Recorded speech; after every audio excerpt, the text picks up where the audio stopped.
പച്ചരിയും പരിപ്പും നമുക്ക് വെള്ളത്തിലിട്ട് കുതിർത്ത് അരച്ച് നമുക്ക് സോഫ്റ്റ് ഇഡ്ഡലി തയ്യാറാക്കാവേ.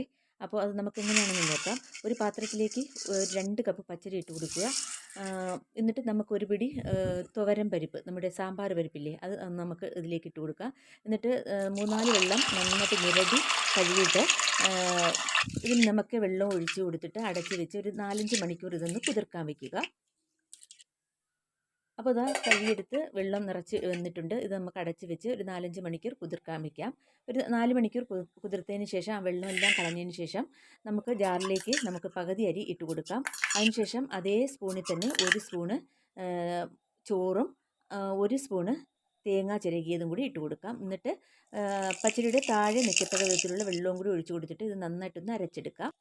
അങ്ങനെ അരച്ചെടുത്ത മാവ് നമുക്കൊരു ബൗളിലേക്ക് ഒഴിച്ചു കൊടുക്കാം. ബാക്കിയുള്ള അരിയും നമുക്ക് ഇതേപോലെ തന്നെ അരച്ചെടുക്കണം. അതിലും 1 സ്പൂണ് ചോറും 1 സ്പൂണ് തേങ്ങയും ഇട്ട് കൊടുത്ത് നന്നായിട്ടൊന്ന് അരച്ചെടുക്കുക. എന്നിട്ട് എല്ലാം കൂടി നന്നായിട്ട് മിക്സ് ചെയ്യുക. മിക്സ് ചെയ്യുന്നത് പോലെ ഇരിക്കും കേട്ടോ നമ്മുടെ ഇഡ്ഡലിയുടെ പരുവം. എന്നിട്ട് ഒരു ഓവർനൈറ്റ് പുളിക്കാൻ വെക്കുക. ഇതൊരു ഓവർനൈറ്റ് പുളിക്കാൻ വെച്ചിരുന്ന മാവാണ്.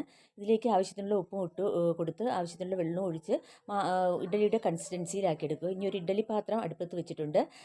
അതിനകത്തേക്ക് ഒരു ഇഡ്ഡലി തട്ടും ഇറക്കി വെച്ചിട്ടുണ്ട്. എന്നിട്ട് കുറച്ച് ഓയിൽ ഗ്രീസ് ചെയ്ത് കൊടുത്തിട്ട് നമുക്ക് മാവ് കോരി ഒഴിച്ച് കൊടുക്കാം. എന്നിട്ട് 10 മിനിറ്റ് കഴിഞ്ഞിട്ട് തുറക്കാം. അപ്പോൾ 10 മിനിറ്റ് വേവിച്ച ഇഡ്ഡലിയാണ് കേട്ടോ. ആവിയെല്ലാം പോയതിന് ശേഷം എന്താ നോക്കിയേ, നന്നായിട്ട് വെന്തിട്ടുണ്ട്. നല്ല സോഫ്റ്റ് ഇഡ്ഡലിയാണ്.